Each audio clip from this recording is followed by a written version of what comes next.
Hello, everyone, and welcome to this week's episode of the Pro Crastinators podcast. We are delighted to have you back once again with all my best friends, except for Ben, because he's fucking farting up a storm over there. Gay. What do you have to say for yourself, Ben? I think that money is gay, and I hate you. Understand. Digi is here, Yeah. as is Jeff, Yeah, that's me. in his mom's. Jeff returning for the Whorehouse. first time in like months. Oh, to man, the true. podcast. That's right, Yeah. actually. I've God, been busy. What a cloud shilling. has been cast over this lovely podcast was of ours. the last time Influences? Jeez, really? That seems Maybe. like That was a forever. long time ago. That's like yeah. that was was his a long first ass- one, so that would mean he was only on one. okay. podcast. No, I've no. been on a couple. I think the last one I was on was Selling Out, which is perfect for this. And our friend, Endless Jess, is here. That's right. And I want to give a big shout out, a big thank you to me for that brilliant job I did putting together The Plebe and the Weeb, the greatest two guys talking about shows and drinking beer show in the history of YouTube, the definitive one, the only one that's ever existed. I invented it, I made it, and I made it so goddamn good that I'm now a millionaire. So thank That's you, true, me. and that's what we're here to talk about Thank today. you, because and our you're topic, welcome to Endless Jess. Yes, thank you. We all are thankful. And the topic of today's podcast is crowdfunding. And by the way, there just so happens to be an Urban Dictionary definition of crowdfunding that I pulled up ahead of time. All right, so here we go. Crowdfunding. I love the that number this one show definition. is urban. You know, It is urban. I love that we have- keep it street in this podcast. Yeah, we really do. Yes. All right. So our definition that we'll be using and not deviating from in the slightest is crowdfunding. Hipster / tech speak translated to, quote, begging for money over the internet. And that's exactly what it is. That's what I would have said. Hashtag soliciting, hashtag begging. A noble calling only for the bravest of champions. And we've got a few of them. In fact, every single one of us. Got a few brave champions here today. Every single person on this podcast is a crowdfunding millionaire. In fact, That's one right. person on this podcast is a crowdfunding website. Patreon.com/Bensay. That's right. Of course. That's right. How did we I forget? invented the market and then cornered it. Turning every dream into a plan and then fulfilling it. As So, as I mean, someone said Everyone sometime. listening probably already genius. knows what crowdfunding is. And if not, there's an easy way for you to learn. It's to go to patreon.com/bestguyever Or and pledge patreon.com/brothersbasement. $1 million. Any This is already will do. disgusting. This is already a disgusting podcast. Agreed. The people love it. The people So, love it. all right, this This is what coming money right does off to the people. heels. This is what money does to people, and that's why you can't be implicit in the system. You gotta rage against the garbage. This is coming from. Hey, I don't want to hear that this is from you, from Ben. patreon.com/Ben You ruined Colt saying Corona's himself. life with all that hot Nuzlocke money. You ruined his life. You made him a wreck of a man. He's depressed. He won't come out of the toilet. I think it's a good trend. I think it's a transitional phase he's in. I think he's gonna come out of it stronger. Oh, I hope so. I mean, I hope so too. You were saying something of substance, I think? Please continue. This isn't the Fine. podcast for that. Get the fuck out of here. I want the biggest, greenest arrow with the biggest implying in all caps right next to that statement. But yeah, no, Ben, patreon.com/Ben Saint here, who's just coming off the heels of a very successful Indiegogo campaign. It was to- GoFundMe, but yeah, same GoFundMe, thing. Basically. to fund a computer that you built, and as well as a 3DS with a capture card, so that you could do a Nuzlocke. And but yeah, Ben's computer's almost done. His squat rack's finally finished, unrelated. but That we wasn't should- crowdfunded, but yeah. So I should just say apropos. about the GoFundMe that I mean, I saw Mumkey had done a GoFundMe for a capture card, and I was kind of inspired by him. And I went and I did mine for my computer that I really needed a new one, but I couldn't afford one. So I feel a little bit like Mumkey has become like the new Drowning in Footwear, and that he's the guy that everyone's like, oh, remember what that guy did? He's so awesome. He's so cool. I want to That's do all things copy like it. that guy. You know? well, Know what I maybe mean? I guess. I agree. But Mumkey is an inspiration. I love and you though, a Mumkey. scholar. Well, yeah. So we're also coming on This is literally, we're at the very end of day 1 of a 30-day Kickstarter that that I've launched with Mr. Endless Jess in order to fund. He says launched with me, but I had no idea this was happening. Yeah, no. I just woke up a millionaire. That's the end of the story. Yeah, well, you know, kids, if you follow your dreams, someday you'll wake up and one of your friends will have made you a millionaire. Well, you knew before you went to bed that this was going to that a Kickstarter was in the works. Yeah, well, like we had been talking about it. Like you had mentioned, yeah, we should do a Kickstarter and all this, and I'm like, yeah, okay, sure, whatever, because like my general philosophy with all things in life is that eventually someone will do it for me. And once again, I was proven right because I was like, yeah, sure, it's Kickstarter, whatever, sounds great. So then I wake up today. I wake up in my bed, surrounded by all my women. I've got all these women here. You know, it's like in the Feel Good Inc. video when Murdoch wakes up and he's got all those babes around him, all those fine sluts. You've got Asuka, you've got fucking and I go over. I was so turned on by that highly problematic scene. And I go over and I look out the window, and off in the clouds I see Digi on a windmill playing guitar with a fucking Kickstarter behind him, bringing all this money into my castle. Wait, no, this metaphor doesn't end well. That windmill gets shot down. Yeah. And then I just picture off on the side Colt Corona just walking and singing, Patreon on a Kickstarter for me. Again, whatever. Things related to that song.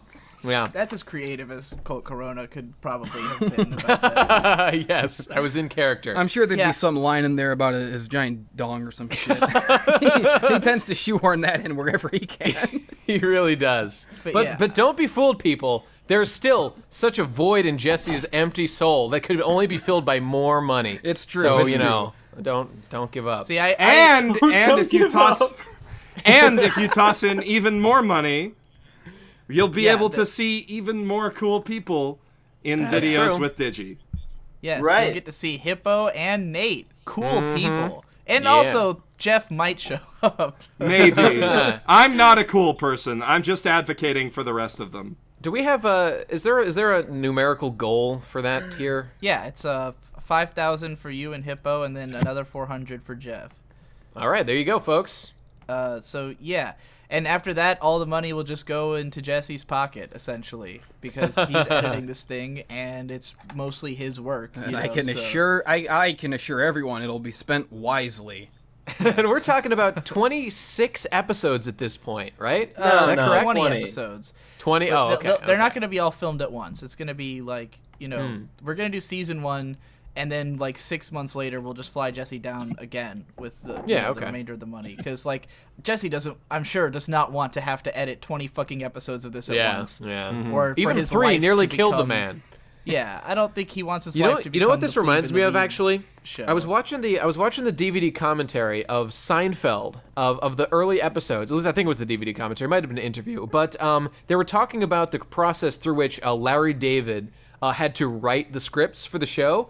And he was talking about, at first there was a pilot, and he immediately wanted to kill himself, that he had to write a pilot. It was already done. But then the show got picked up, and he had to make like a 4-episode season like 0, season 1. And he also, at that point, he knew there was no saving him. He had to die. But he somehow got it done, and then it came time to write like a 26-episode season, and at that point, every shred of the man had been eroded away, and there was only a husk where love and trust had once been, and that's how we get the Larry David of today. And I just imagine the same thing happening to Jesse. Yeah, that's right. Jerry, by the way, was fine. Jerry, he didn't really write as much as Larry, so plus he has a personality that just let things roll. Anyway, who cares about fucking Seinfeld? I don't know. I care about Seinfeld. He's a B. Yeah, fuck him. Yeah, fuck that guy. Nice, he's cool. He is a B after all. So in addition to these Kickstarter and other campaigns thing, every single one of us has a Patreon that run in slightly different ways, but in general they are sources of funding that allow us to do the stuff we're doing. And by the way, Nate, the rest of us all entirely subsist off of our Patreon. That's exactly what I was going to say. And add money. And add money, right. that's true. Yeah. Oh, look at these guys with their ad money. Well, actually, you I should mean, get some. I make like Well, I'm making a substantial amount of cash this month from just shilling for various companies. Oh, right. That's true. Which is something we should all get into in a When big I- way. when- Not crowdfunding. When I That's get true. That is It's not true. crowdfunding. It's not part of the conversation for when I get my ad revenue check from YouTube every 6 months or in the mail Yeah, for fucking yeah. like $10, it feels like I got the golden ticket. It's such a rare occurrence. It's like when they had the jury in Clerks the Animated Series, and it's like, well, they gave us $5 for breakfast today. I hope this trial never ends. That's how I feel when I get my fucking yearly $2 of ad revenue. It gets Ben, did lower we every time ever- I mention it. Yeah. Did we ever get paid for T-Bat, Ben? I don't know if we did. We got like I want to say $130. Yeah, at we got one like point. slightly over $100 for like well over 1 million views. We got well over 1 million views, like $100, and that was it. So thanks, YouTube. You're the best. Yeah, but, no, ad revenue is so unreliable that like I don't check it at all. I never look at what I'm making. Like maybe once a month I'll take a glance just to see if I'm like, doing better or worse than the previous month. Yeah, but I look- plan all of my finances just around Patreon so that every time YouTube money does show up, it's a huge surprise and it's like, know- oh my god, I'm rich. I have all this extra money. Let's that talk I about the didn't plan the for. $10,000 or so that YouTube owes me for my fucking Bats video that they Yeah, siphoned right? all the ad Where's that revenue off. shit? They got like 10 billion views, and I've never seen a penny from it. inexplicably. Well, that shit cray. But I was gonna say it's really interesting to me that shit cray. that just about sums it up, guy. It's really interesting to me. Well, that's you the know how this podcast. thing happened recently, where like videos were getting demonetized and everyone was freaking out because like, all the YouTube guys are gonna go under. But like, it's interesting that pretty much all of us are talking like our primary source of income, at least for you, Digi. The primary source of income is Patreon, so like you're not even really depending on the ad revenue that is sort of Yeah. being pulled from some people, whereas other creators are like freaking out because it is their Patreon main has source. definitely Yeah. changed the model. It's changed the game. And for yeah. two reasons, and this will get into some of the deeper stuff. Like, on the one hand, it's just that ad revenue is so unreliable, and also I think a business model that's dying. I think it's going out. Yeah. Because ads on I've seen a bunch of studies basically saying that ads on the internet aren't actually making anybody money. Like, everyone's assuming they should be making money. Everyone thinks that it's like, it sounds like a good idea on paper, but it's not nearly making back what's being spent on it. Like Yeah. the paying for ad space is not having enough returns for the advertisers in the first place. So eventually, advertising has to either transform or die. It's going Yeah. in that direction where people just have to really consider what they're actually trying to advertise on YouTube. Make sure it's super relevant to what people are, watching. And some of the paid endorsements are a better way of doing that, which is why those are getting popular and why guys like Jeff are, getting so many endorsement deals. Yeah. But I mean- beyond that, I mean, Yeah. the thing is, like, paid endorsements, they're fun. They're fun for everybody if you do them right. If you do them wrong, it's like, oh, hey, Rob Schneider's on Game Grumps. What? yeah. Was that a? I mean, I don't obviously think he that was for paid. that. I don't think that was paid, but it like feels weird and uncomfortable. It was a shitty episode. I watched it, and I don't really watch Game Grumps. Did not enjoy it. Yeah. But like the point that I'm making is like when you have fun with doing a paid endorsement, it's like it connects better with the audience because it's the type of content that they're actually there for as opposed to something Right. completely different that's being tossed on. Yeah. Yeah, I mean, the reason I'm Yeah. comfortable doing Crunchyroll ads is because I legitimately use Crunchyroll. I watch most of my anime on there because it's fucking convenient, for me, because I, live in the United States and don't have half the shows blocked. But, like, I'm endorsing something I actually believe in. And even then, half of the time, I do it as, like, a fake mock, ad, like, I'm usually shitting on whatever show, and then I'm like, oh, by the way, it's on Crunchyroll if for some reason you want cancer, and then and that works. People really respond well to that, and that's going to get me into why I believe so strongly in crowdfunding, because I really think it's the most respectable way to get money. And like it's funny because I feel like most people feel the opposite, and I did too when I first started. Like, I really didn't want to ask people for money. I wanted it to be all through through ad revenue, because I was like, that's so corporate and disconnected, and it's like, I'm just doing a job, I'm just getting paid by the machine, that's how money should flow. It should all be structured and stuff. But like that is actually the opposite of how it should be. It should be organic. It should be people choosing exactly where their dollar goes and why it's going there, And I have to earn every single fucking dollar that I make. It has to, like, for me to get paid, I have to impress people. My work has to be something people want to see. It can't be something advertisers want. It can't be something that the mainstream media wants. Digi just died. Oh no! Well, he died and he took my Kickstarter money with him. No! That's a tragedy right there. I was just giving an impassioned speech about fuck the advertisers, but like, it's just that every single time someone pledges to me, it's because they personally felt a connection to my content and wanted to support it, and that's how I spend a lot of my money as well. Is like I spend my money to vote with the dollar. I don't really buy art for the sake of owning it. I buy it for the sake of giving money to the people so that they know, hey, someone out there appreciated your work enough to think that you should be able to live off of it, Yeah.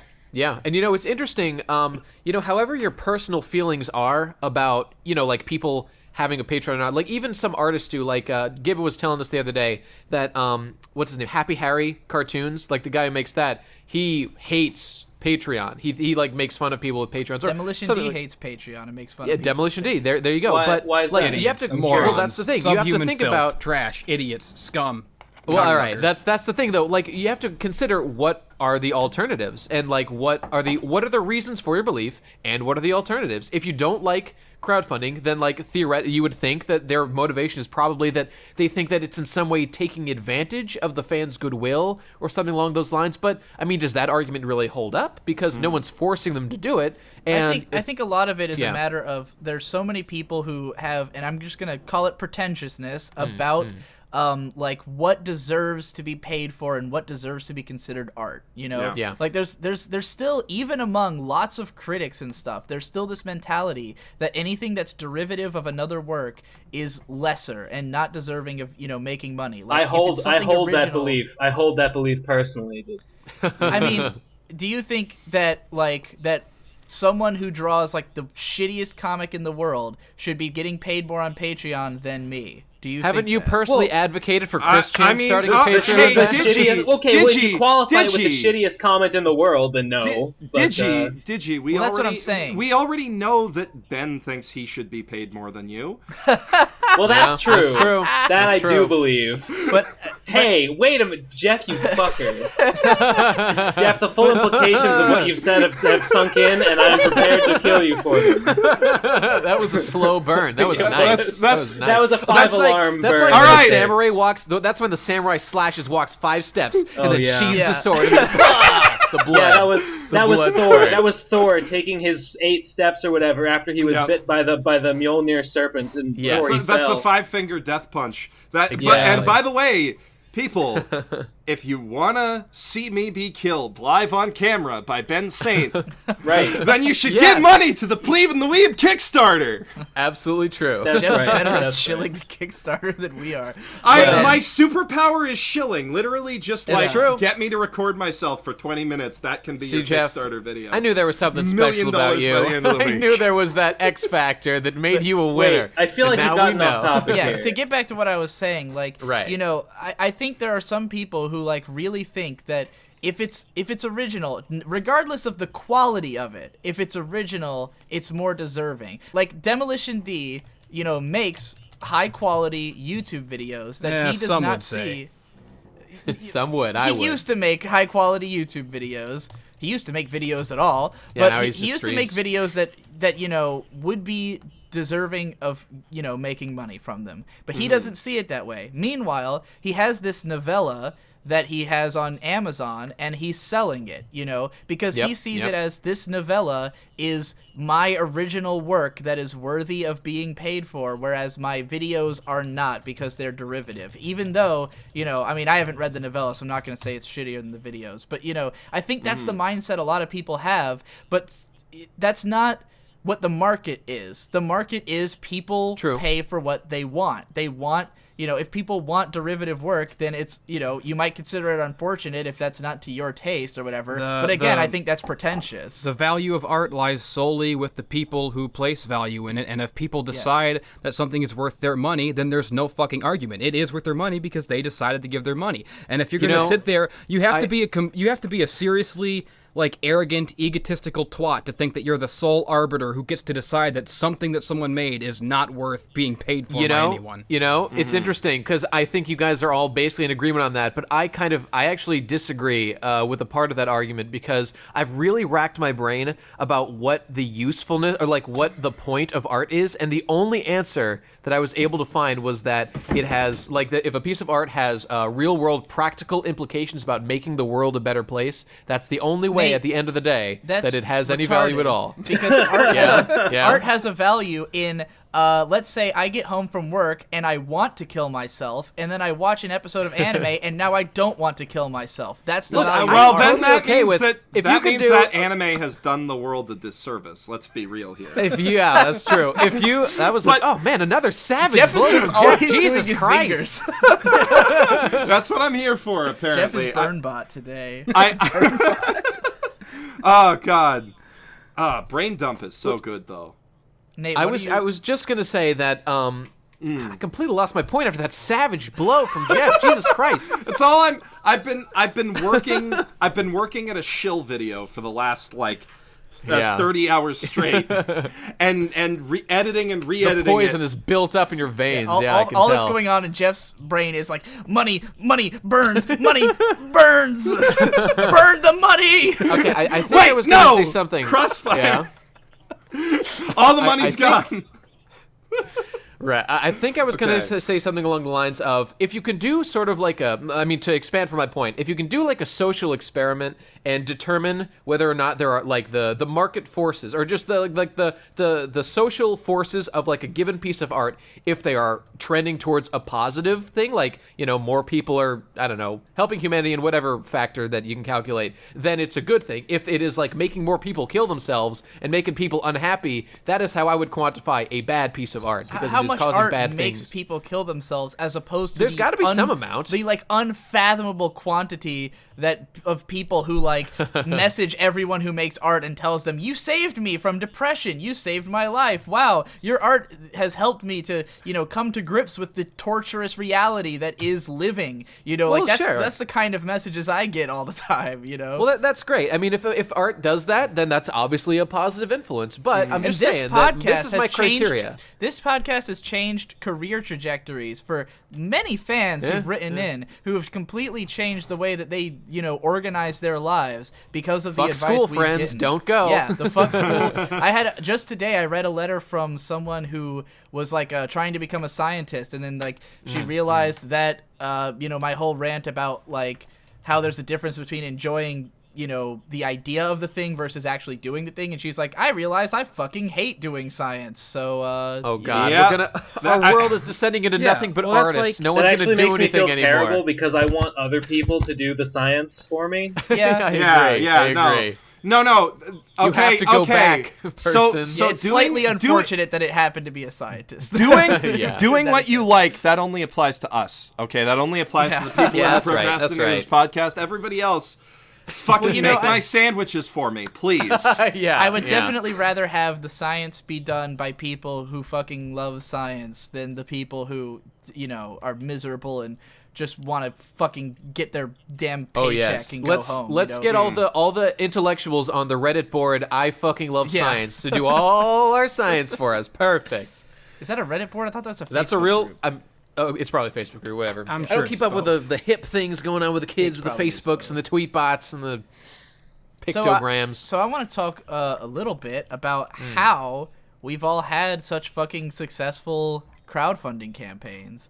Because I think there's sort of a unifying factor with all of us, especially. And it's not that any of us have tried to be the personality that gets this to work, but if you read all the advice given by Kickstarter and Patreon about what to do, it just happens to fit what we already are which is to just be extremely honest and open about what you're doing, what you're trying to do, what the money is for, and like, you know, how you feel about it. And I think that honesty goes so far with people because it's kind of, this whole model is kind of, you know, rejecting what I was just describing of like the corporate ad culture where everything is so fake that you literally know that, you know, that like everyone knows that ads are a fake, dolled up, gussied up version of just reality. On Friday, by the way, I mean, since I'm in the corporate world myself still, like just on Friday we were having a meeting, me and some of my coworkers, and they were saying that like, no names, but like they had just nothing to do for the whole week and they were still getting a paycheck, but like, that's the exact sort of thing that would not be tolerated in a crowdfunding thing, you know? No, not delivering that, and shit. Your fans would fucking revolt on you, as has happened plenty of times, you know? That's and, right. like, that and just the idea of ads, there was a great, Super Bunny Hop just did a video about this, how, like, you know, in games nowadays, like they're trying to debate the legality of whether like showing a blatantly gameplay trailer but styling it like gameplay is legal. Bullshots. And like it's currently being considered legal just because all advertising is like that. So it's like what makes this any different? We're used to being lied to, so there's no crime here. That's actually what the judge said. Like people are used to being lied to, so no reasonable consumer would assume that this was real, you know? That means that you have to raise your children and teach them you are going to be lied to all the time in life. Like there's no avoiding it. You have to do it according to the system. And it's so when people see someone who's just like blatantly being honest, then it's like it's such a refreshing thing to just be like, yeah, I'm giving my money to that guy. And like I think for us especially, and I know this is certainly true of me and Jesse, like, I think a lot of it also has to do with how loose we are, that we never make, like, promises we can't keep. We never try to make it sound better than it is. You know, like, me or Jesse will put out an update that's like, hey, I'm going to charge you guys for a vlog. I need money, you know? And, like... Yeah. Because, like, I don't ever want anyone to expect something other than what's the best I, like, honestly think I can give, you know? I don't want anyone to think... I don't go out there and I'm like, oh man, if you guys give this much money, it's gonna be so much better than ever before. That's why like all the reward tiers on the Kickstarter for Plebe and the Weeb were like goofy shit. You know, it was like, we'll buy more posters and t-shirts, because you're not gonna make a better product than what we already planned. You know, like that's not going to happen by throwing more money at it. So just be completely real with people. Like, hey, here's how much money it takes to just fly Jesse down here. We're going to make the show. It's going to be just like the pilot, but with better visuals and audio because we have the equipment working now. And if you give us more money, we're going to spend it on, you know, shit to put in the show. And I saw in the comments, people were like, they really were positive about like, it is so great, Digi, that you were just like, if we get over this money, we're just gonna buy T-shirts, posters, and booze. So you know, give at your own risk. So that was great. People really responded to that. That's a good thing to keep in mind for crowdfunding, right? Like, I mean, everybody's biggest concern when they go into crowdfunding is, oh, what if we don't make our funding goal? But drastically exceeding your funding goal, what the fuck am I talking about? Drastically exceeding your funding goal can be like a huge detriment to your thing. Like I used to be a game I used to be a game journalist, so I looked at a lot of crowdfunding campaigns. You know, I'm a writer. And yeah, exactly. And you look at Mighty Number 9.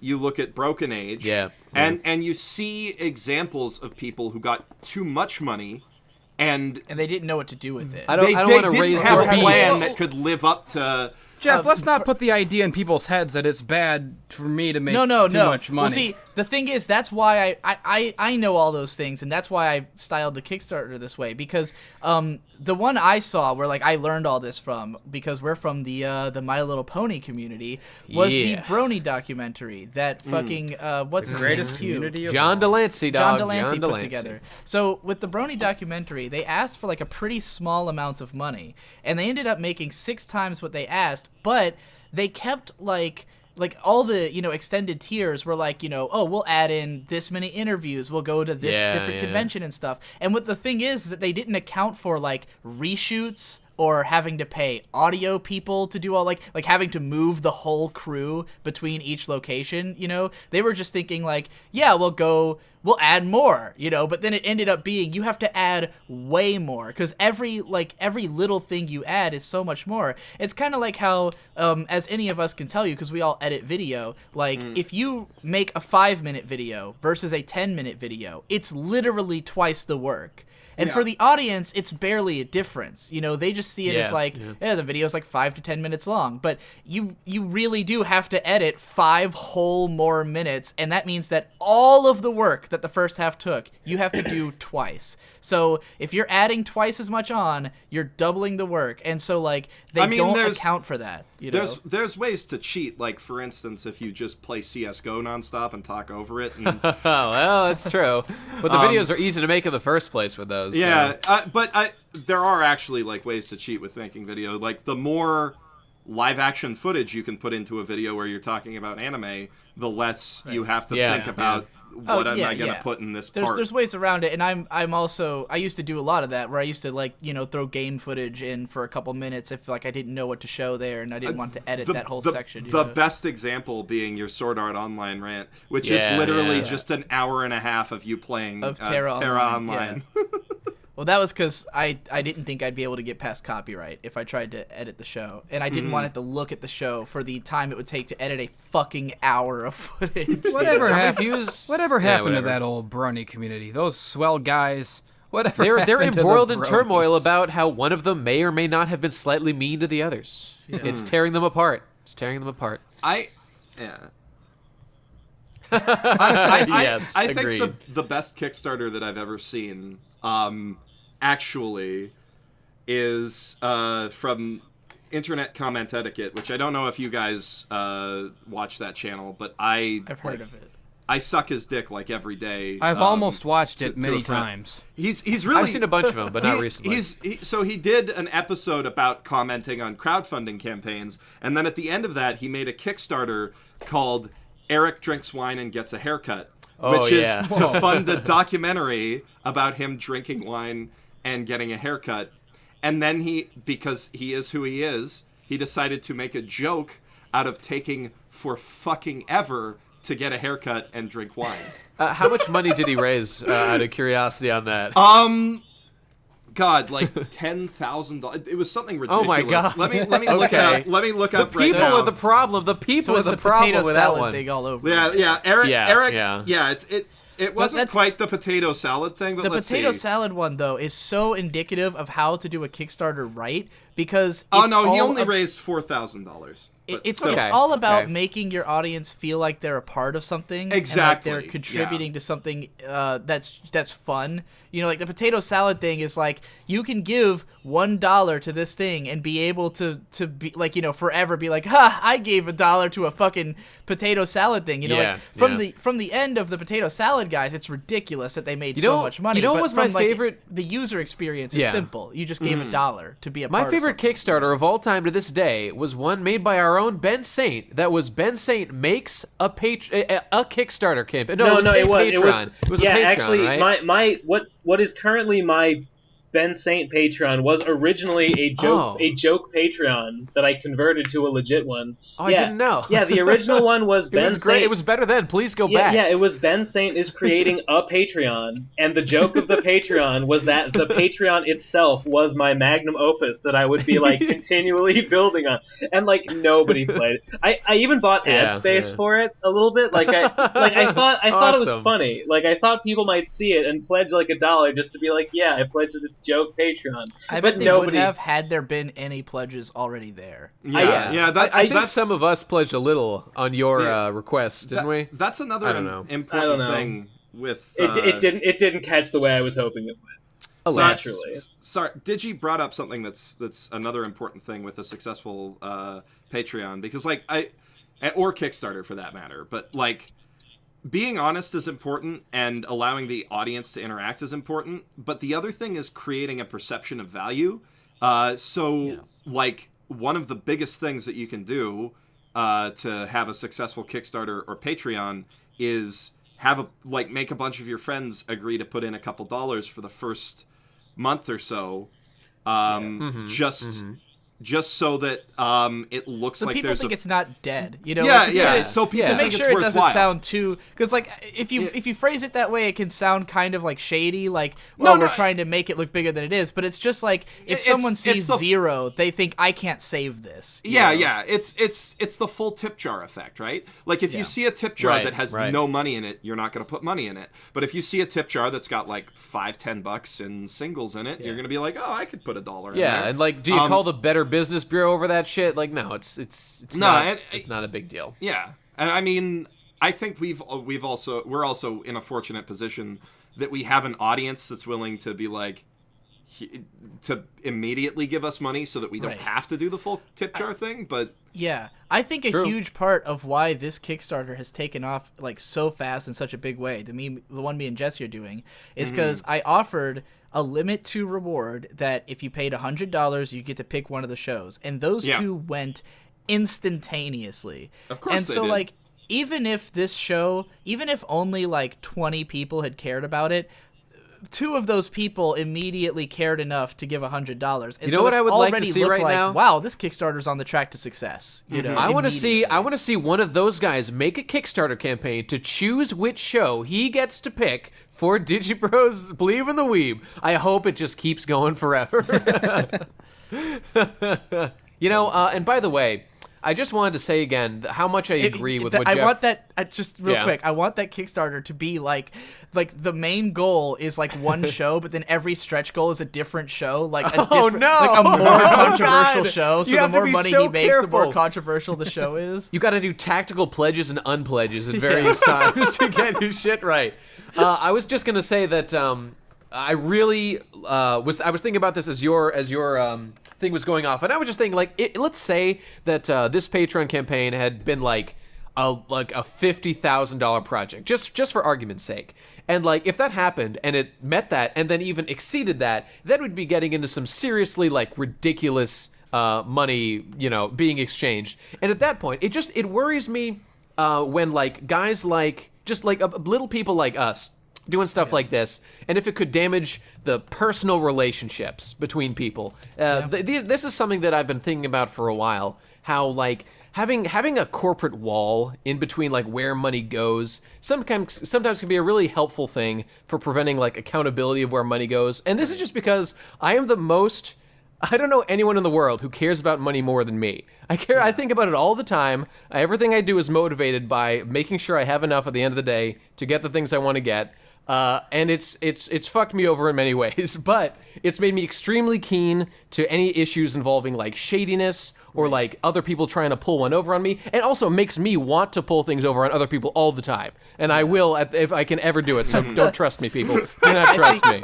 I mean, I make me accountable. It's funny because I always fear that I'm gonna fuck that up because everything I do has been very loose. Like the money situations that we deal with are exceedingly loose. Like me and Jesse both. Yeah, that can be dangerous theoretically. Well, like because me and Jesse have done a lot of collaborations, and like for instance, the Plebe and the Weeb. Each episode, Jesse marked on Patreon, which is fine because he edited all of them, so he definitely you know. But I didn't, because I didn't see it as like my mainline content. You know, I didn't see it as like each one of these should be Patreon by me. And Jesse did most of the work anyway. So like, you know, who am I to make twice what he would have made off of it, you know, just because it's on my channel. But I kind of see it as this exchange, because no collaboration I've done with anybody have we agreed beforehand like how much money would be paid out. It's all been like, hey, I think you deserve to have money from this, or I think we should do another collab. You know, like every time Jesse patrons something that me and him worked on together, I just think, well, that's another video that I'm gonna get Jesse to do with me later, you know. Or you know, I'm about to do a show with Jeff in the near future about ReZero on his channel, because I got him to do one on Erased on my channel, you know. I probably made like $100 off that video, so if Jeff can make $100 off of me being on his show, then, you know, we've both made twice as much money as we would have made if I had just split the bill, you know. So like, I do think that, you know, it's something you have to kind of tread carefully with, because I think everyone who's been working with me on these shows understands that I am making a profit from this, you know, whether I offer them money or not. I think if you go into it and like you don't say anything about wanting money, and then you come knocking later like, hey, where's the money? Like, I don't remember offering it to you, but I think I would probably give them something if they if they begged. Like, man, this is a dangerous topic. I just see pitfalls everywhere, But I think that the fact that we're all friends and the fact that we're all, again, generally honest people has kept this fairly safe, and like, that's true. But I always just everything so far has been 100% great. But I always think that somewhere down the line, if we get involved financially with each other, that would be the one thing that could cause theoretical problems. And I think about that for every business relationship of everyone in the world. Like even if you room with someone, like that can get messy. I've had difficulties with friends over the years, but just by living with them. That's why you're like important to Analyst Inc., Nate, because you're like you're not a scumbag. But you think like a scumbag, and that's what you think, you piece of shit. But that means you can be our scumbag watchdog. Yeah, that's true. That is true. My thought process, though, is just to be extremely cutthroat about it. If any of you fucks me, I will never speak to you again. What if I fuck you just a little bit? if you fuck me what in if any I way give you that a little I feel reach it, around? What if I give you a little reach around? That sounds like a positive thing. While luckily, I'm fucking you, what if I fuck you, but I give you a little reach around? Maybe. Well, that's just the courteous thing to do. Luckily, I don't have the patience to fuck any of you. I might have the desire. I might have the desire to steal from you and betray you in the most heinous ways possible, but I just don't care.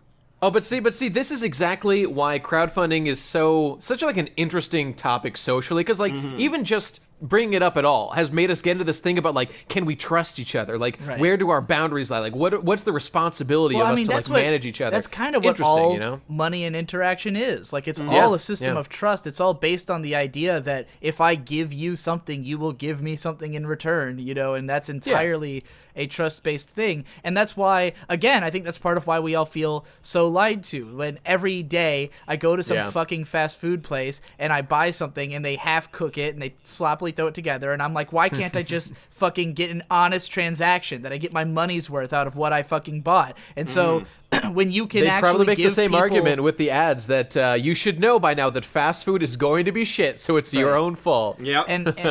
And so again, when people donate to my channel and they actually see videos that they care about, then they're like, finally a transaction that I feel good about in my life, and I'm sure there's some people who don't feel good about every single one, and I'm always telling my patrons, there's no guilt if you leave. Like if you don't Plus, like you can what I'm choose doing not anymore. to pay for you can set a cap for the month, or that's the great thing about There's Patreon. It's really on you as a payer what you want to pay for and what you don't want to pay for. Exactly. They're both all the crowdfunding sites are very in favor of the buyer, and that's why I favor Kickstarter over like Indiegogo or GoFundMe, because in Kickstarter you have to make the full amount before you get paid. If on the other sites, if you don't make the full amount, you can still just pocket all the money they gave you, whether you can even afford to do the thing or not. It's more of like a donation charity kind of thing, which I mean, I'm not opposed to it, but Indiegogo is where scummy Kickstarters that couldn't make it on Kickstarter go for a second run. To be fair, or perhaps something like like a pity party, like, guys, I'm being abused by myself. I need to move out of my house where my tulpa lives. I need to leave him behind. So like, even if you make half the money you're looking for, that's still helpful. Maybe something like that would be appropriate. I don't know. I'm just thinking about when it could be a good idea. Well, I want to get into now the topic of Kickstarters. I have a problem with, and I'm not talking about the obviously bad ones, the ones that everyone thinks are like a scam or something like that, but I am talking about the ones that turn out bad, and I feel like we should have known.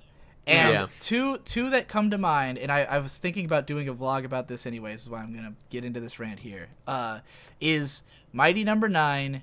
And while it remains to be seen if it will be good, that Castlevania one, what's it called? Bloodstained will be good. Bloodstained will be good. I don't know, man. I've seen stuff. I've seen some of the footage of the game.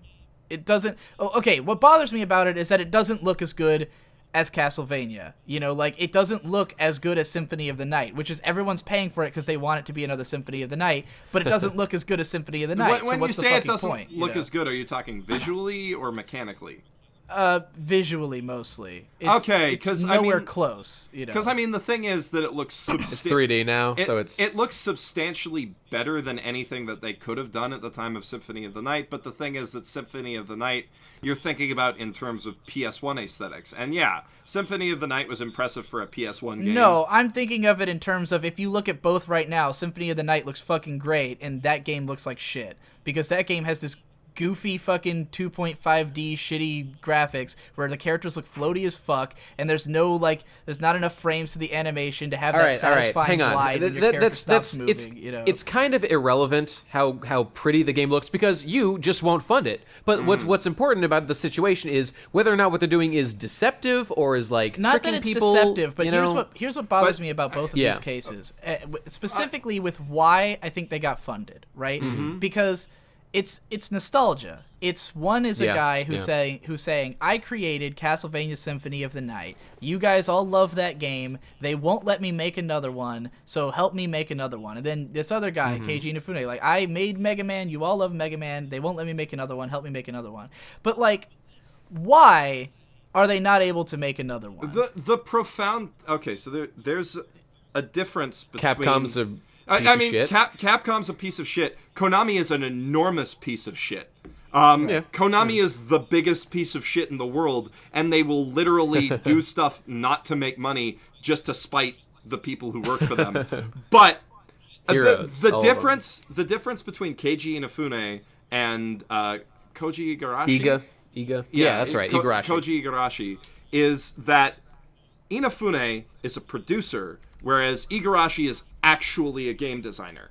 And that's what I think the key difference between those campaigns is. Because here's what I'm Inafune's thing with Mighty Number 9 was, I have a game idea, I'm going to take your money and hire another company to make it for me. Which is basically like the grown-up $1 million version of that guy in game design chat rooms who says he's the ideas guy.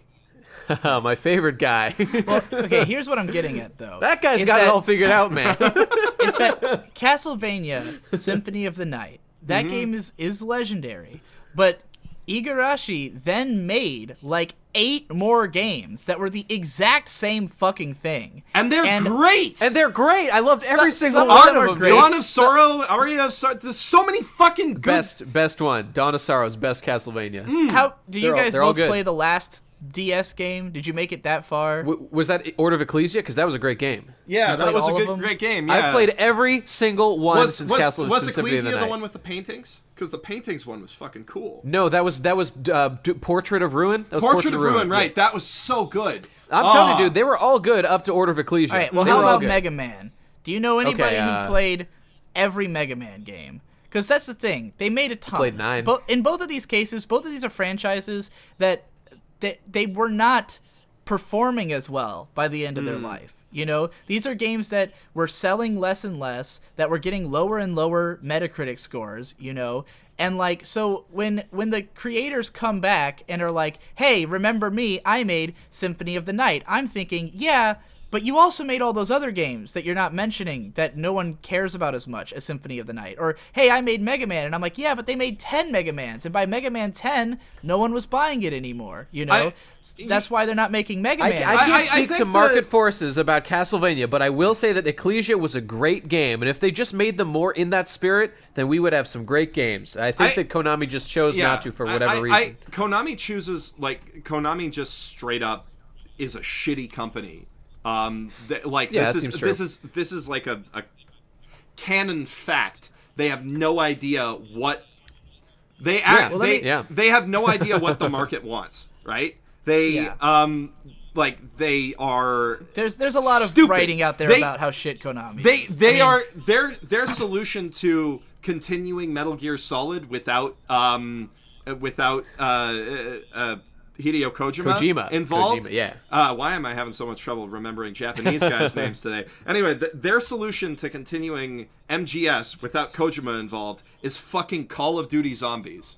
Not even anything above that. It's just Call of Duty Zombies in a parallel universe to Metal Gear.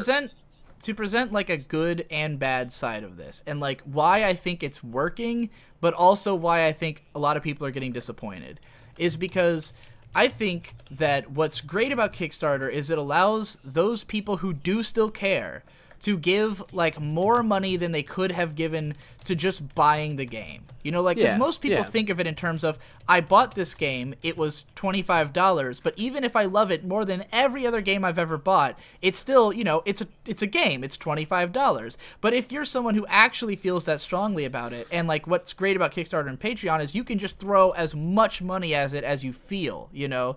And I think that's something that's very powerful, and it's becoming more and more apparent that people can do that. When like one of my favorite VaatiVidya videos is where he just shows that he's bought Dark Souls like 6 times. Because like every time he just feels a swell of emotion about how much he loves Dark Souls, he buys it again, you know? And I'm like, that's awesome, because if these games were being made for just that niche audience, and that niche audience felt so strongly about it that they're willing to just give whatever it takes, then like, cool. But I think that once these games escape, because of the fact that, you know, a big deal is made about it because it's a Kickstarter and all that, and everyone's like, yeah, I remember Symphony of the Night, and then they play the game and they're gonna be like, oh, this isn't the best game ever made like I thought it was going to be, because you raised so much money for a Kickstarter and I thought of Symphony of the Night. And it's like, yeah, but you should have been expecting like Order of Ecclesia or like the later games, or the ones that, you know, the people who still care about this want, you know? The amount of money that they raised for the amount of money that they raised for a Kickstarter is a fraction of the budget of like a AAA video game. Like even the biggest Kickstarters out there are still like, they're huge budgets for indie Didn't games. Shenmue 3 like break every record, and that was only like a tenth of the total cost or something that it needed to be no, like Shenmue 3 could only exist on Kickstarter because Sony was like, okay, we will pony up 10 times as much money as what people are putting into this Kickstarter, because the Kickstarter shows a market willingness to engage with the product. But the the thing with Bloodstained that I think is good compared to Mighty Number 9, there were never not Mega Man-like games on the market. You know, like Shovel Knight is a much better Mega Man game than Mighty Number 9 is. There are tons of people making Mega Man-like games. There are tons of people making Metroidvania games too, but nothing that is like Castlevania. Watch out! We got some people who are going to get triggered by that word. Well, all right. I mean, I'll give you that, but I think so much of what's integral to what makes those Castlevania games fun, the Igavania games, was the production values. The atmosphere, was that the sprites are so great, and the hit sparks and flashes, as Egoraptor put it. You know, when he was talking about how the Igavania games don't have the same like depth of control and that absolutely the old games do, godly animation. I mean, not the animation, but the fucking character art that was fucking shat on for Dawn of Sorrow and Ports of Ruin, and I'm still mad about it. But at least they fixed it for Ecclesia. Oh yeah, the anime art.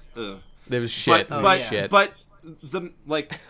I just think that people aren't realizing that like you cannot fund them just making you your favorite game again. You know, no, it's never gonna be that way. You're never like gonna when you buy Metal Gear Solid 5, again, the money gets evenly split between Konami's like slot machine division and the game division. They don't give a shit. No, you're never going to just crowdfund like the same best game you played before, unless it's, you know, it like if Toby Fox came out with a Kickstarter, like we could expect that it might be a game that's as good as Undertale, because Undertale was a Kickstarter game. It was always for $10,000, right? But but Toby Fox doesn't like 50,000.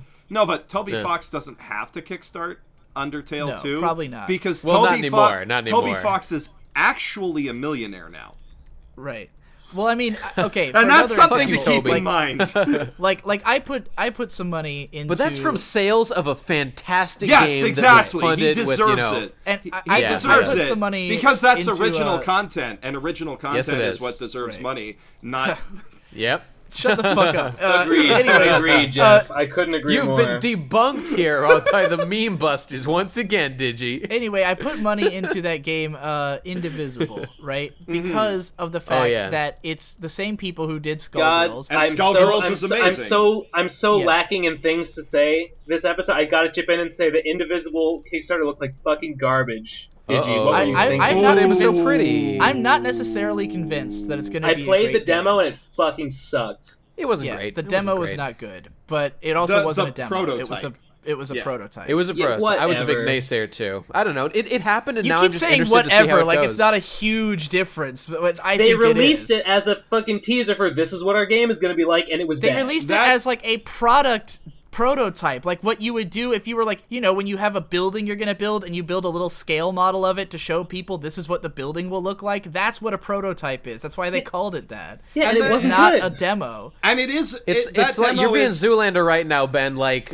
with the museum, the school for ants. You're like, Well, this. How are they gonna play this How game? can you, The how can you pieces are judge all this in game? place. It's not even finished yet. It's only yeah. in beta. You No, can't, no, you can't it's- accurately it's- judge what it's. No, Ben. Sure, Ben. You Ben, don't want to give Ben, it. sort of. Let just a sec, Ben.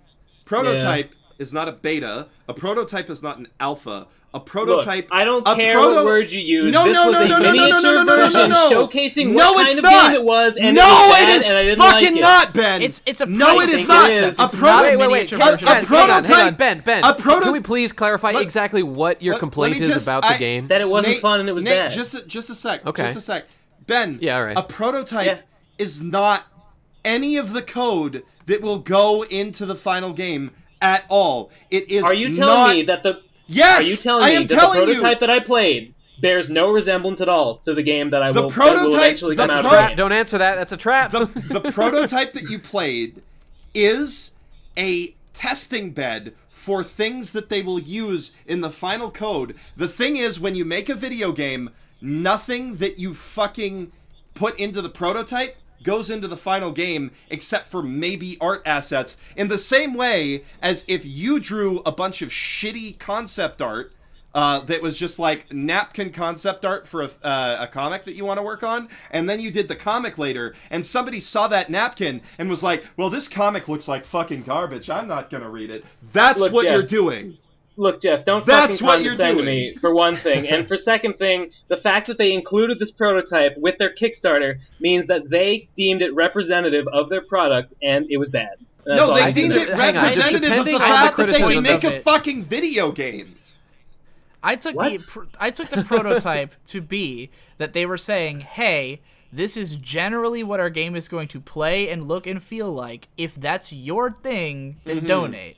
Not that it's going to literally be this, that it's, here's what the mechanics are like. So, because it's kind of hard to describe on paper just by saying it's Super Metroid I meets didn't- Valkyrie profile. I didn't like them. Yeah. I didn't like the mechanics. Well, I mean, this is- can we at least agree? Can we at least agree that it is reasonable for Ben to come to a negative impression of the game based Sure. on the prototype and not be I interested don't in the think kind of that's- game it's I going to don't be? think that's unreasonable. Yeah, I okay. just think that Alright. it would be unreasonable to think that the final product will be reflective of. Okay, of but the prototype. if that is Yeah, in fact the exactly. case, then what is even really the use of it? If it like if you can just purpose- defend it with the this purpose- argument, then what's the purpose point? of the prototype is the same point as is the same purpose as concept art on a Kickstarter. Again, it's this is the idea that we're trying to go for. This is the sort of thing that we Right. will be doing, but we Okay, will but have hang the on. time. Let me- They can't- we will have they the can't time to exactly polish the build the game. gameplay. I have to before raise the this game. point now. 'Cause Exactly. What? All right, Exactly. but what is the difference at this point between a criticism of bullshots and a criticism of a game that may play because totally they different called from the it one a that you were given? prototype. Exactly. Well, what if they call this it? They is call a it unfinished. prototype If they of a call it game. unfinished gameplay footage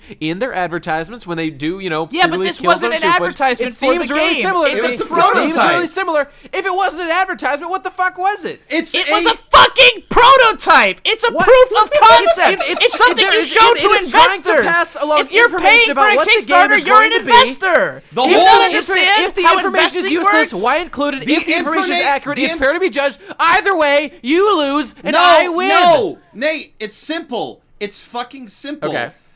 All right. It's a prototype. It is not an Right. advertisement for the game, but they are putting it out there as part of their Kickstarter campaign to show that they are being open with their contributors in the same way that they would be open with investors, which is a good strategy for a Kickstarter. Okay, but if I'm someone Well, it who was a played bad the strategy demo, for me because I played it and all I right, didn't all like right, it. There you go. fair enough, Ben. But if But it I did play get it and funded. I just if Yes, I've come and to it the was conclusion wrong that it got funded, and I hate it. all right, hang on. If I play it and I really like it and I give money and then I get the game at the end and it has lost the qualities that I liked initially, I mean, who's going to take responsibility for that? That seems like a reasonable I thing think that could the happen. fact that they literally said this is a prototype that in no way So it's resembles all what the on the final player? They did product not is all say going that to on it the in donor? no way Where? resembles the Wait, final how product. does that put it on the donor to literally say to the donor, this is not what you're getting, so please don't Then why think this even is what share? you're If getting. it's not what you're getting, then what is the use of showing it? It is to a certain To extent prove what you're getting. All right, what it's the like Ben idea of the said, it's a game matter of is. degrees. It's a matter of degrees, I think. I Look, think there's a I more want you, nuanced Nate, answer. Do you think that it would have been better if all the Kickstarter said was, okay, here's how it works. Basically, the triangle button makes this character attack, and the square button makes this character attack. You'll totally get it once the game's out. You'll totally get what we're talking about. But just trust us. It makes sense, Mm-hmm. So just put money in. Or would it be better to just say, look, okay, here's like the controls.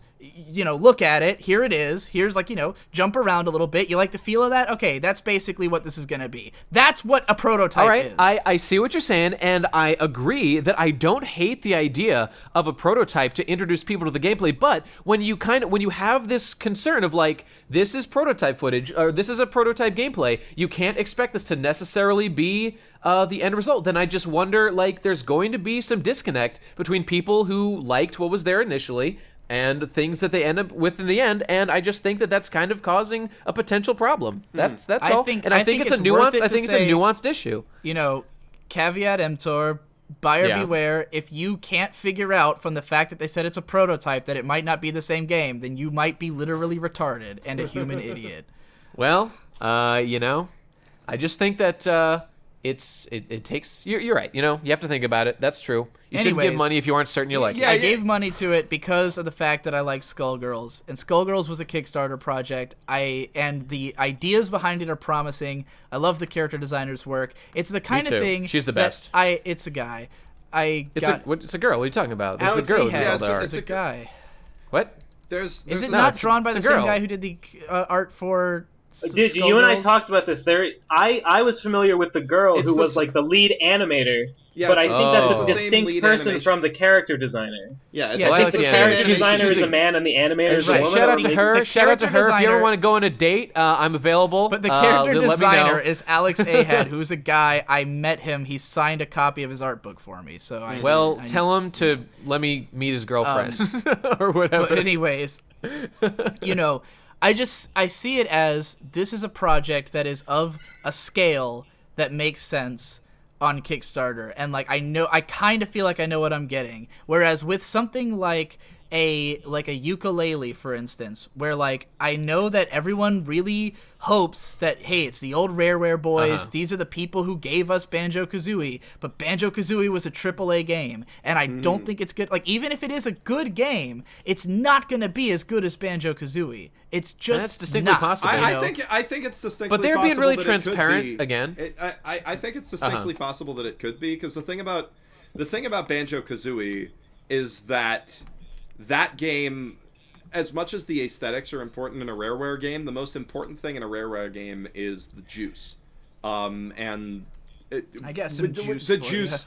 The juice. Okay, so juice. I want that. Juice is a slang term for game feel, right? If you get the juice right, watch Mark Brown, Game Maker's Toolkit. He talks about that in a video. I got a brown for you. I mean, I don't see any reason why it couldn't be as good as Banjo-Kazooie. Yeah, I mean, yeah, it could be if it's a different, like if there's something different about it. But if it's literally just trying to be Banjo-Kazooie, then even if it was like mechanically identical, it won't have as much polish in the graphics or the animations. Or anything, but it's not there's going to be. no way it'll be as good. It's not going to be mechanically identical. Their whole idea, like their whole thing that they're selling it as, like Banjo-Kazooie, is that it's a open world character platformer where you have two characters who work in concert to do different moves instead of one.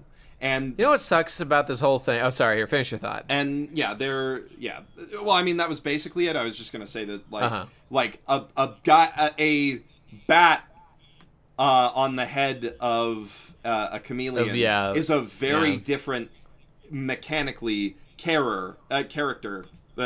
Is a very different mechanical character from a bear with a bird in a backpack. I think that remains we'll to have be to see. seen. It might be exactly the same intentionally. I mean, maybe. The beta that they put out, or the alpha, or whatever stage they're at right now, does show like a lot of different moves, and the moves that's cool. the move set for the character is very, very different. Like there's a lot of gliding and stuff. I mean, that you it's couldn't do possible in if it is a more unique game, whereas opposed to like how, like the Castlevania thing and the Mighty Number 9 thing are like just basically exactly the same thing. But Mighty Number 9 had dashing, you idiot. So did Mega Man X, dog.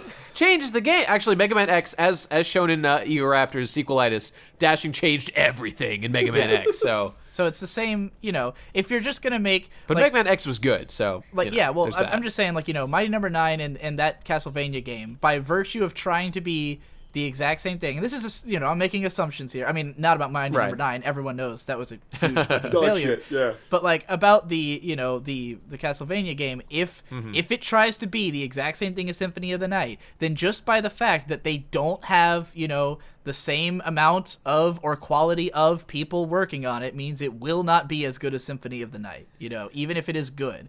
And like, if Yooka-Laylee is like mechanically different enough and inventive enough, it could be better. And hell, even if they just modernize the fucking live system, I'll probably beat it. And I could not beat Banjo-Kazooie because the live system pissed me off so badly. And you know what? That brings me to the to the biggest meme that needs to die. By the way, every episode of the PCP is a continuing extension of the meme that needs to die. It's like we're in Star Trek: The Next Generation, where the test never ended for humanity from episode 1. Yeah. The biggest problem is capitalism. It's the fact that we have to do things to make money to live, and you can't just make art for its own sake. You have to make art profitable. You have to do things so that you can live. When are we gonna fucking get our shit together and invent whatever the fuck things it is that make... Not communism, no, I ain't no fucking pinko. Don't you look at me with that pink eye, you piece of shit. You're just saying you want Starfleet.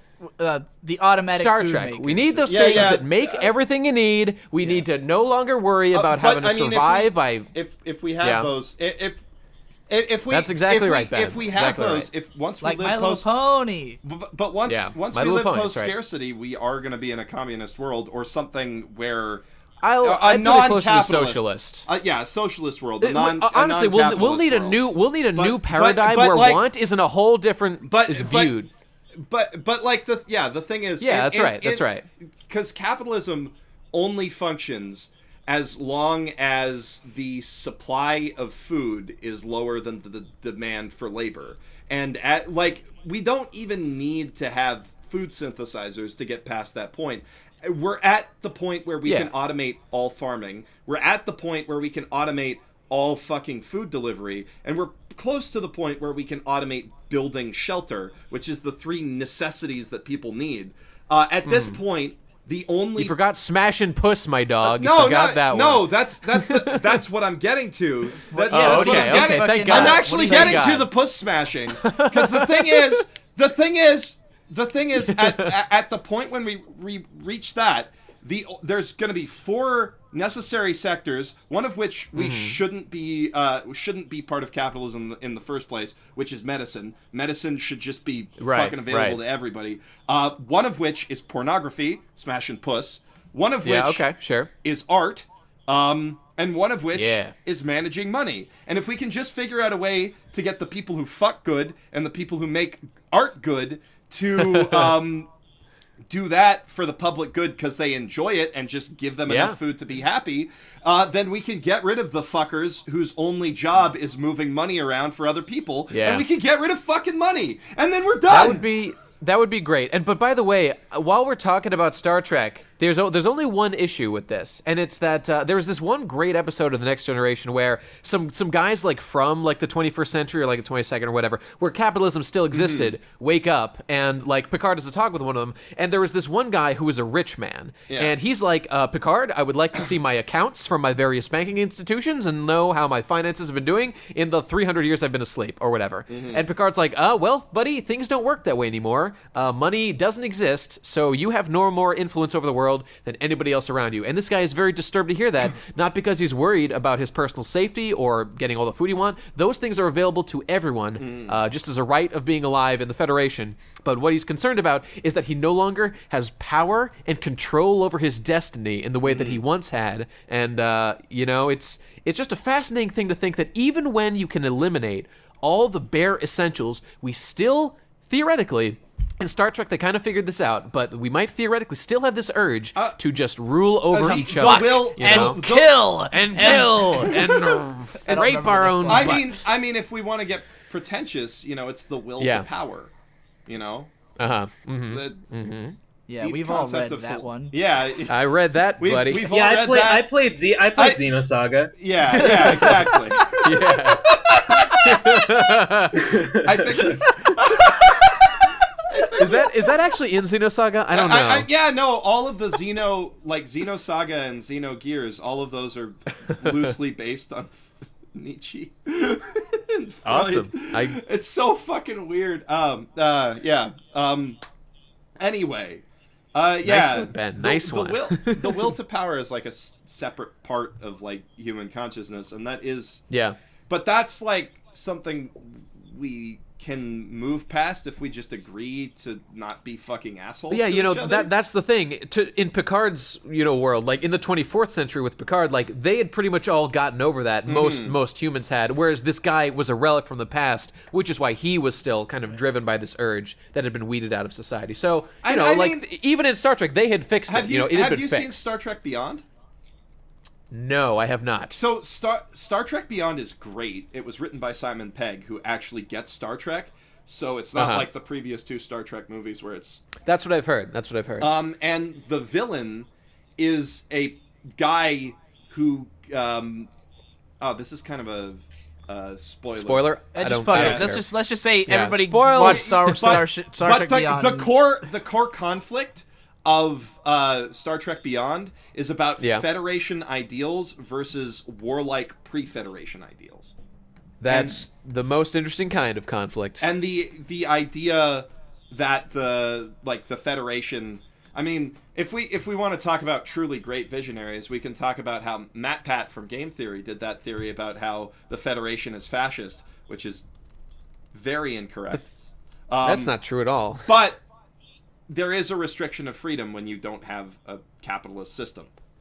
That's just like this. Of course, there's going to be compromises no matter what system you put in place. Yeah. Even capitalism has. I mean, there's the basic, rules. Your right to extend your fist ends at my nose, and all that kind of shit. And I mean, like capitalism has like we don't have pure capitalism. We have rules against monopolies because it's super obvious that monopolies make capitalism stop functioning. By the way, what is, to those who aren't aware, what is the most successful and popular program in American history? Medicare, which is a socialist program. So it's not like, we got other shit going on in there. Hey, you want to know what else people really fucking like a lot?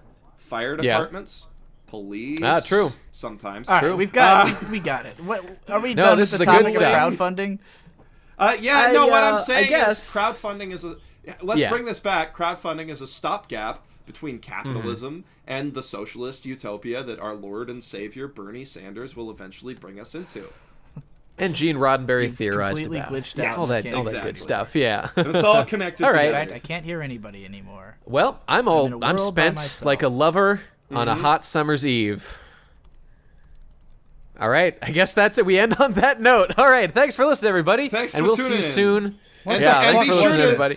Be sure to What give were you money guys to even the Plebe and fucking the talking Weeb about? Kickstarter. Jesse, give us a zinger. Go out on a zinger, Jesse. What do you got? Give me money. Everybody give me more money. I don't know what these idiots were talking about for the last hour. They were all screaming at each other. I mentally checked out like 45 minutes ago. I've been arguing with some guy in the comments section this whole time. No. I'm not even I hate all these guys. I would rather argue with people in comment sections than join in on whatever asinine conversation just happened for the last Jesse, 6 hours. But anyways, you wound give me money. I'm sorry. That was too far. You know what? I went too far. You did. You did, buddy. I wounded you. And I apologize. Thank you. And also go to patreon.com/bestguyever to give your money to the only place where it'll count so I can leave my job and be an internet hero like the rest of these assholes. I'm the only one who really needs it, people. Forget them. They're already living the dream. No, go to patreon.com/mothersbasement. I'm right now $1 away He's a from corporate shill, having people. $1,700. He's the worst capitalist of them all. Don't trust him. But you're $1 away from what? I'm $1 away from having $1,700, and it's driving my OCD crazy. 1,700. All right, fuck you. All right, we're done. Thanks for listening, everybody, and we'll see you next time. Bye. Bye-bye. Yeah.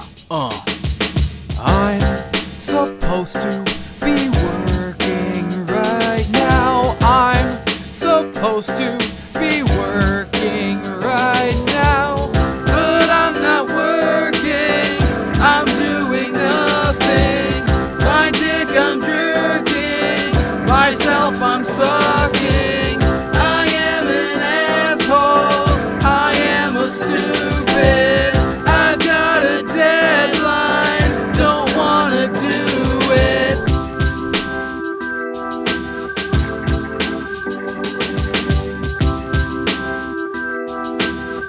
What the hell is wrong with me? I'm supposed to be making money. I'm supposed to be creating funny things that the people gladly will pay for. Artistic genius, that's what they came for.